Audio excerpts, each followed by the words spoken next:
Then Gallo came across some items which would be difficult to restock in the environment of hope. It was quite an extensive medical supply. It appeared that the Mayflower had been prepared for all eventualities. They included in their supplies antibiotics, vitamin supplements, wound dressings, syringes, thermometers, gloves, safety pins, even anaesthetics and surgical instruments. The people who landed here must have had at least one member of their team who is a fully qualified doctor who is able to use all of these items, probably more than one. Skylar went through the list of surgical items which covered virtually the whole range of possible medical procedures. It would be difficult for a single doctor to be qualified in the use of all of them.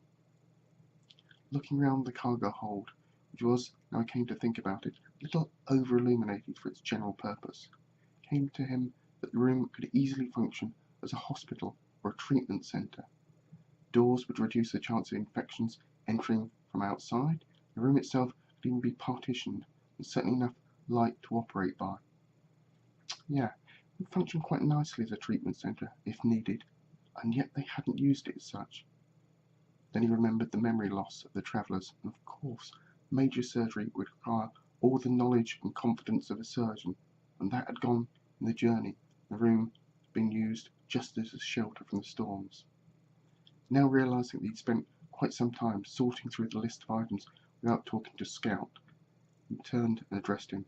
Scout, meanwhile, it seemed, had taken a very quick look round the place to make sure everything was safe, and then was waiting patiently for Gallo to finish.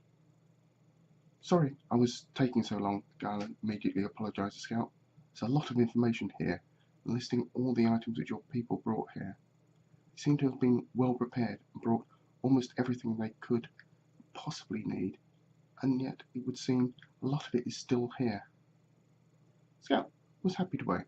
Scout could see that Gallo Chosen was busy. No need to say sorry. You were doing what you need to do. Scout could see that. However, whilst you were looking, Scout has noticed one little thing. Strange.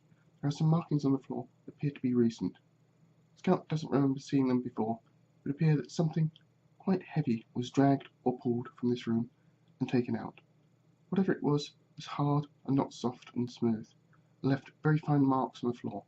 If the light hadn't been so bright, or Scout been in a hurry, he may indeed have overlooked them. Gallo did somewhat doubt that that last statement could be true. Scout did seem to have that uncanny eye for detail, especially noticing those things which had changed. Whether it was this ability that meant he'd been chosen as a scout, or since he'd been chosen, he'd honed his abilities, Gallo was unsure. It may even have been a combination of the two. Still, Gallo knelt down, and now where Scout indicated, and looked at the floor with a small magnifying glass, which he then handed to Scout to look through as well. It had been the first time that Scout had used the lens. After a few tests of it, he seemed very pleased with its effects.